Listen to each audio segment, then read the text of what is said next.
नमस्कार बंधुरा welcome to एसटीयूनिक sports. बंधुरा এই ভিডিওতে আমরা কথা বলবো কিছু ফুটবল আপডেট নিয়ে। সামনেই রয়েছে মরশুমের আরেকটা কলকাতা ডার্বি। তো সেই ডার্বি ম্যাচকে নিয়ে তো নানান রকম সমস্যা চলছে। তো সেই ডার্বি ম্যাচকে নিয়ে একটু কথা বলবো। ইস্ট বেঙ্গল দলকে নিয়ে আলোচনা রয়েছে, নর্থ ইস্টের একটু আপডেট রয়েছে, সেগুলো তোমাদের সঙ্গে শেয়ার করে নেব। এবং যত শেষের দিকে টুর্নামেন্টগুলো যাচ্ছে আইএসএল এবং আই লিগ, দুর্দান্ত বেশ কিছু ম্যাচ রয়েছে। তো সেই ম্যাচ নিয়েও আমরা কথা বলবো একটু এই ভিডিওতে। তাই ভিডিওটা শুরু থেকে শেষ পর্যন্ত দেখার অনুরোধ করলাম। আর ভিডিও ভালো লাগলে ভিডিওতে লাইক দিয়ে চ্যানেলটাকে সাবস্ক্রাইব করে নিও। অনেকেই ভিডিও দেখছো কিন্তু সাবস্ক্রাইব হয়তো করতে ভুলে যাচ্ছ, তাই মনে করে একটু সাবস্ক্রাইব করে আমাদের একটু হেল্প করো। আর যারা ফেসবুক পেজ থেকে ভিডিও দেখছো মনে করে ফেসবুক পেজটাকে ফলো করে নিও, তাহলে তোমাদের প্রিয় দলের খেলার সমস্ত আপডেট তোমরা এখানে পেয়ে যাবে। তো চলো আর দেরি না করে ভিডিও শুরু করা যাক। প্রথমেই যদি একটু ডার্বি ম্যাচকে নিয়ে কথা বলি, তো 10 তারিখে ম্যাচ হওয়ার কথা থাকলেও 10 তারিখে ম্যাচ করা এক প্রকার সম্ভব নয়, মোটামুটি জানিয়ে দেওয়া হয়েছে।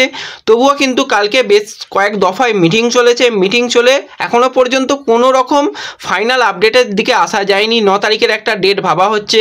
এছাড়া 10 তারিখেও ম্যাচ আবার কিছুটা সময় পিছিয়ে শুরু করার একটা চিন্তাভাবনা রয়েছে এবং 11 তারিখের কথাও ভাবা হচ্ছে, মানে অনেক কিছু ভাবা হচ্ছে। এবার 10 তারিখে যদি হয় সেক্ষেত্রে ম্যাচ কিন্তু মোটামুটি 8:30 থেকে শুরু হতে পারে, আরও 1 ঘন্টা পিছিয়ে গিয়ে। তো 8:30টায় শুরু হলে যারা ম্যাচ দেখে বাড়ি ফিরবে তারা আদেও বাড়িটা ফিরবে কিভাবে? আমার নিজের যদি আমি কথা বলি, আমি তো নিজেই ম্যাচ দেখে বাড়ি ফেরা আমার পক্ষে সম্ভব হবে না, কারণ সেই সময় কোনো রকম ট্রেন বাস কোনো কিছুই পাবো না। তো সেক্ষেত্রে ওই 8:30টায় ডার্বি করার থেকে অন্য রাজ্যে করা অনেক ভালো হবে। আর যদি সেরকম না হয়, যদি ডেটটাকে অন্য দিনে নিয়ে যাওয়া হয় সেটা সব থেকে ভালো। 9 তারিখে হলে ইস্টবেঙ্গলেরও সমস্যা রয়েছে।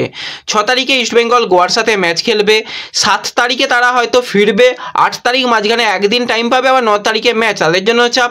আবার 11 তারিখে হলে মোহনবাগানের জন্য চাপ, কারণ 13 তারিখে ম্যাচ রয়েছে। এইভাবে সম্ভব নয়। সবথেকে ভালো দিনটাকে যদি পিছিয়ে দেওয়া হয় সেটা হচ্ছে সবথেকে ভালো। এটাই এখনও মানে সিদ্ধান্ত নিতে হবে, এখনও সিদ্ধান্ত আসেনি। আশা করা যাচ্ছে সোমবার সমস্ত সিদ্ধান্তই এসে যাবে, তারপরই বোঝা যাবে যে ডার্বি আদেও বাংলাতে হচ্ছে নাকি অন্য কোনো রাজ্যে হচ্ছে নাকি ডেট পরিবর্তন হচ্ছে। সেগুলো সোমবারের পর বোঝা যাবে, আজকের দিনটায় কোনো রকম কিছু বোঝা যাবে না। তো সোমবার আসুক, সোমবার এসে আবারও মিটিং হবে শোনা যাচ্ছে, মিটিং হোক, তারপর যা আপডেট আসবে তোমাদের জানিয়ে দেব। অনেকেই তোমরা জিজ্ঞাসা করছিলে যে ডার্বি ম্যাচ কি হতে পারে, তো ডার্বি ম্যাচের এটাই কিন্তু ফাইনাল আপডেট বেরিয়ে আসছে এই মুহূর্তে। তো এরপর যদি আমরা একটুখানি আইএসএল নিয়ে কথা বলি, তো আজকেও কিন্তু আইএসএলের খুব ভালো একটা ম্যাচ রয়েছে। ম্যাচের দিকে অবশ্যই তাকিয়ে থাকতে হবে, কারণ চেন্নাই এবং ওড়িশা খেলতে চলেছে। চেন্নাই তারা ঘরের মাঠে খেলবে, ওড়িশা পয়েন্ট টেবিলের 1 নম্বরে। আমি তো আজকে চাই যে চেন্নাই যেন পয়েন্ট পাক, অন্তত 1 পয়েন্ট পেলেও যথেষ্ট, এবং ওড়িশা যেন পয়েন্ট নষ্ট করে, তবে কিন্তু আমাদের বাংলার বড় প্রধান মোহনবাগানের অনেকটা সুবিধা হবে। তারা তো লিগ শিল্ডের দৌড়ের মধ্যে রয়েছে। তো এই ম্যাচের কী রকম রেজাল্ট হতে পারে তোমরা একটুখানি কমেন্টে জানাতে পারো, আর যাদের কমেন্ট মিলে যাবে তাদের নাম কিন্তু পরবর্তী সময় শেয়ার করা হবে। তো এরপর যদি আমরা কথা বলি আই লিগ নিয়ে, তো আই লিগে কিন্তু আজকে একটা দুর্দান্ত ম্যাচ রয়েছে। সন্ধ্যার দিকে, সন্ধ্যা 7:30টায় গোকুলামের মুখোমুখি হতে চলেছে মোহামেডান। তো মোহামেডান কিন্তু বর্তমানে 16 ম্যাচে 35 পয়েন্টে নিয়ে পয়েন্ট টেবিলের 1 নম্বর পজিশনে রয়েছে।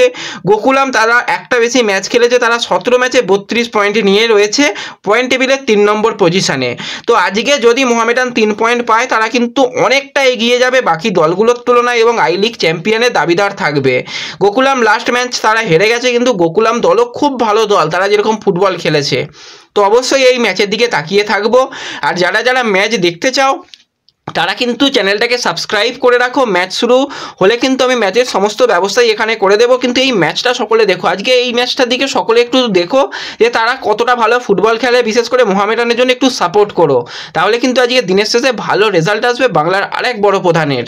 তো এরপর যদি আমরা কথা বলি একটু ইস্টবেঙ্গলকে নিয়ে, তো ইস্টবেঙ্গলের ক্ষেত্রে বেশ কিছু গোয়া ম্যাচের আগে সুখবর বেরিয়ে আসছে। প্রথম যে সুখবরটা বেরিয়ে আসছে, ইস্টবেঙ্গল দলের গুরুত্বপূর্ণ বিদেশি সেন্টার ব্যাক হিজাজি মাহের কাঠ সমস্যা কাটিয়ে কিন্তু গোয়া ম্যাচে ব্যাক করতে চলেছে, এবং হিজাজি মাহের এলে কিন্তু ডিফেন্সে আরও বেশি অপশান বাড়বে।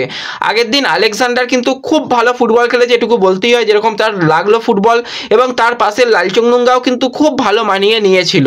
তো লালচংনুঙ্গা এবং আলেকজান্ডারের জুটি কিন্তু খুব ভালো হয়েছে, এবং হিজাজি তো একজন দুর্দান্ত প্লেয়ার, রাজাজি যাকে আমি বলি। তো সেই প্লেয়ার ফিরলে কিন্তু গোয়া ম্যাচে কিছুটা হলেও আরও শক্তি বাড়বে ইস্টবেঙ্গলের জন্য। এবং কোচও কিন্তু সাসপেনশন কাটিয়ে কোচও কিন্তু ফিরতে চলেছে গোয়া ম্যাচে। তো গোয়া ম্যাচ থেকে কিন্তু ইস্টবেঙ্গল আস্তে আস্তে কামব্যাক করতে চলেছে। এগুলো কিন্তু ইস্টবেঙ্গলের জন্য সুখবর বেরিয়ে আসছে।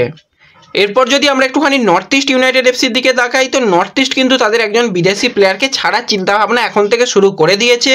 তো সেই বিদেশি প্লেয়ার হচ্ছে 36 বছর বয়সী ফ্রান্সের রাইট মিডফিল্ডারের প্লেয়ার রোমান ফিলিপোটুক্স। তো প্লেয়ারটা কিন্তু নর্থ ইস্টের হয়ে গত সিজনেও খেলেছিল এবং এই সিজনেও খেলেছে, কিন্তু আহামরি যে খুব একটা ভালো পারফরমেন্স পাওয়া যাচ্ছে সেরকম নয়, তার গতিও কিন্তু কিছুটা কমে এসেছে। এই সিজনে 22টা ম্যাচে মাত্র 2 গোল 2 অ্যাসিস্ট করেছে এবং আইএসএলেও কিন্তু খুব একটা ভালো পারফরমেন্স তার কাছ থেকে নর্থ ইস্ট পাচ্ছে না। সেই কারণে কিন্তু নর্থ ইস্ট রোমান ফিলিপোটুক্সকে ছাড়ার চিন্তাভাবনা করেছে। এবার তাকে এখনই ছেড়ে দেয় নাকি কিছুদিন বাদে ছাড়ে সেটা হচ্ছে দেখার বিষয়। এবং এটাও শোনা যাচ্ছে নর্থ ইস্ট নাকি আরও একজন মানে আইএসএলে খেলা প্লেয়ারের সঙ্গে কথাবার্তা রীতিমতন শুরু করে নিয়েছে এবং তাকেই নিতে চাইছে। তো সেই প্লেয়ারের কিন্তু এখনও নাম বেরিয়ে আসেনি, কিন্তু এই ফিলিপোটুক্সকে ছাড়তে চলেছে এটুকু আপডেট বেরিয়ে আসছে। তো পরবর্তী সময় ফিলিপোটুক্সকে ছেড়ে কোন বিদেশি প্লেয়ারকে নেয় তার দিকে আমাদের অবশ্যই তাকিয়ে থাকতে হবে। তো এই ভিডিওতে এই কয়েকটাই ছোট্ট আলোচনা তোমাদের সঙ্গে শেয়ার করার ছিল। ভিডিও ভালো লাগলে ভিডিওতে লাইক করে দিও, চ্যানেলে প্রথমবার এলে চ্যানেলটাকে সাবস্ক্রাইব করে দিও, ফেসবুক পেজ থেকে ভিডিও দেখলে ফেসবুক পেজটাকে ফলো করে নিও এবং ভিডিও একটু সকলের সঙ্গে শেয়ার করে দিও।